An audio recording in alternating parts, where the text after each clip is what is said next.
Vessapaperi. Kuka helvetti pöllii vessapaperia? Kollega kertoi mulle tuossa yksi päivä, että he ei voi pitää vessassa vessapaperia, siis ylimääräisiä rullia, koska joku asiakas pöllii niitä. Miettikää tää. Te menette ottaa ripset tai kynnet tai jotain tällaista palvelua, mistä te maksatte varmaan 70 plus euroa. Sitten menette käymään vessassa ja olette silleen, että pöllinpä vessapaperia. Säästiin se 50 senttiä. Mitä? Mitä tällaisten ihmisten päässä pyörii? Ensinnäkin me ollaan pienyrittäjiä, kuitenkin suurin osa, niin me ihan tavallaan omasta pussista maksetaan ne vessapaperit.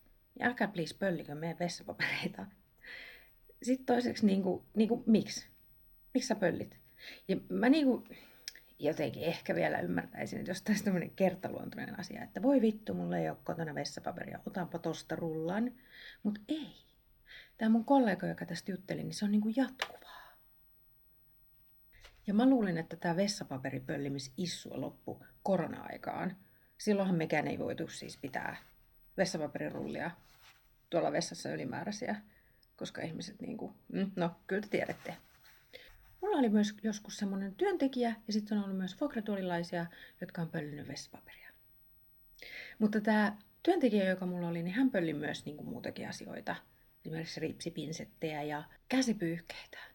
Hän pölli myös käsipyyhkeitä. Tiedättekö niitä Jyskin tai Jyskin sotkamikäliä? Niitä jotain saatana euron pyyhkeitä.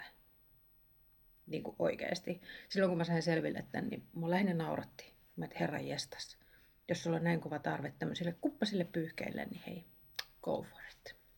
Ja siis jos saat henkilökuntaa ja pöllit tämmöisestä salongista jotain, niin hei ihan oikeasti kannattaisi vähän miettiä, koska ensinnäkin meilläkin esimerkiksi on 4 henkeä täällä sisältäen minä, niin kyllä mä tiedän aika tarkkaan, mitä täällä tapahtuu.